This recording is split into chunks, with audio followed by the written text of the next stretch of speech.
Assalamu alaikum, everyone. Dear Excellency, Dr. Kasim Buhabi, dear Deputy Minister Dr. Ali Walidi and Deputy Ministers, dear Mr. Sali Al-Dibihani, KSR Aden Office Manager, dear UN Representative, WHO and Global Fund colleagues, dear partners, NGOs and stakeholders, dear DHOs, dear Dr. Yasser, National Malaria Program Director, and all malaria program staff. Assalamu alaikum, good morning.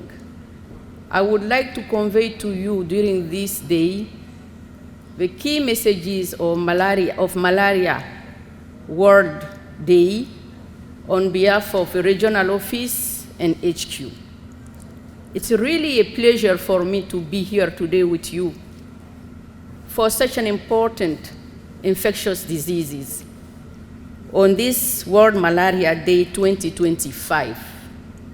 The World Health Organization is calling for urgent and united action to control malaria in Yemen. This year's global theme, Malaria Ends with Us. Reinvest, reimagine, reignite, underscore the need for collective responsibility, innovation, and investment to end this preventable and treatable disease. Malaria continues to place a heavy burden on vulnerable communities across Yemen, particularly in hard-to-reach areas, specifically on children under 5. It is taking so many of their lives. A weakened health system, the result of years of conflicts and climate change, compound the challenges of fighting malaria we've been doing for so many years. WHO, together with the Ministry of Public Health and Population and its partners and donors, is stepping up effort to deliver tailored life-saving intervention and ensure access to timely diagnostic and effective treatment for malaria. As you are all aware, malaria is a preventable and treatable disease. Ending malaria is not just an health imperative, but it's also an economic imperative. There were numerous studies showing that malaria has a big impact on food security, because an episode of malaria during a harvest or a cropping time has a huge impact on the outcome of this farmer. So, as said by our regional director of Eastern Mediterranean region of WHO, Dr. Hanan Balki, proven interventions are available. By working together, we can ensure that no one is left behind for this preventable and treatable disease. Despite the immense challenges, Yemen has an opportunity to make real progress against malaria. WHO is working hand in hand with the Ministry of Public Health and Population Health partners to scale up prevention, strengthen surveillance, and reach those in need with essential services. Together, we are implementing context-specific, guided by realities interventions.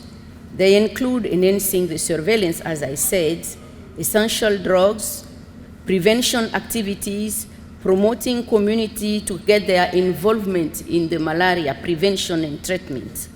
Let me say that the big push against malaria for eliminating malaria in Yemen will require sustained political commitment. We already have a strong political commitment, but we need to have it sustained for longer, stronger national ownership, and increased domestic and international investments. Having said that, WHO is advocating for greater resource mobilization and collaboration with donors, UN agencies, NGOs, civil societies, and private sector to bridge these critical funding gaps so that we can deliver the required intervention for a malaria-free future.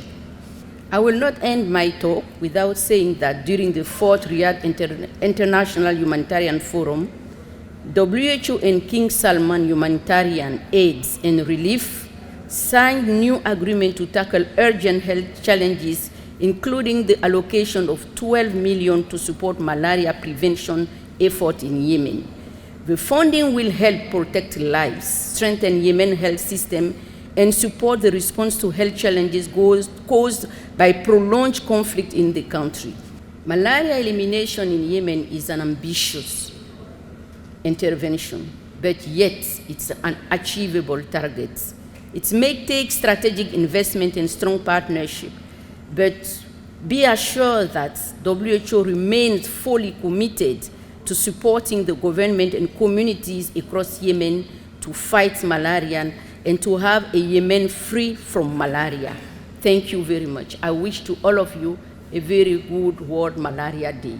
Thank you.